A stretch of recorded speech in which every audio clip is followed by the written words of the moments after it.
104 года назад коллегией Народного комиссариата страны было принято решение создания отдела уголовного розыска. История этого отдела в Якутии тесно связана с созданием якутской милиции, которая берет начало с 10 июля 1918 года. История уголовного розыска Якутии, его нельзя отрывать от истории создания МВД, системы МВД по Якутии в целом.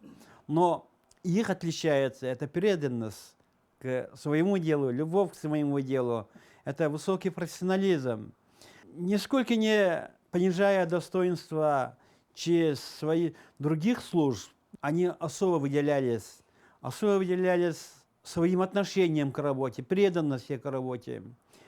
Николай Зарубин начал свою карьеру в правоохранительных органах участковым, затем перешел в отдел уголовного розыска республики. Спустя 20 лет он вспоминает свое первое дело. Это была кража у бабушки гусей, как не смешно это звучит, на территории частного сектора в Сейсарах. Вот. К сожалению, на тот момент это преступление так и не раскрыл я. Там и следов не было таких вот очевидных. Там в кустах мы обнаружили перья.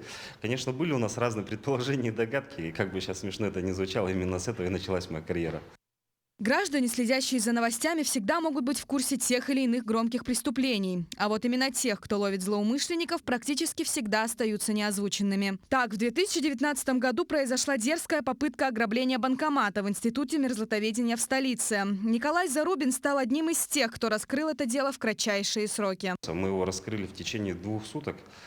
И в этот момент работа и городского отдела полиции, и управления уголовного розыска была настолько слаженной, что, знаете, как вот говорится, как по маслу. Вот как-то вот этот случай действительно он так из последних врезался в голову. За 20 лет служения правоохранительным органам Николай остался крайне скромным человеком. Он не считает свои награды, потому что для него самое главное – это забота о безопасности людей. Николай отмечает, что работа, само собой, нелегкая, но все же он ни разу не пожалел о своем выборе.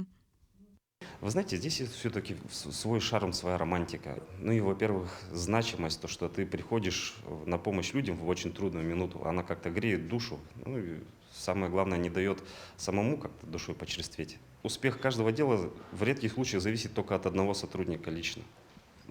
По большей части это командная работа, и поэтому не хотелось бы мне заслуги коллектива приписывать исключительно к себе.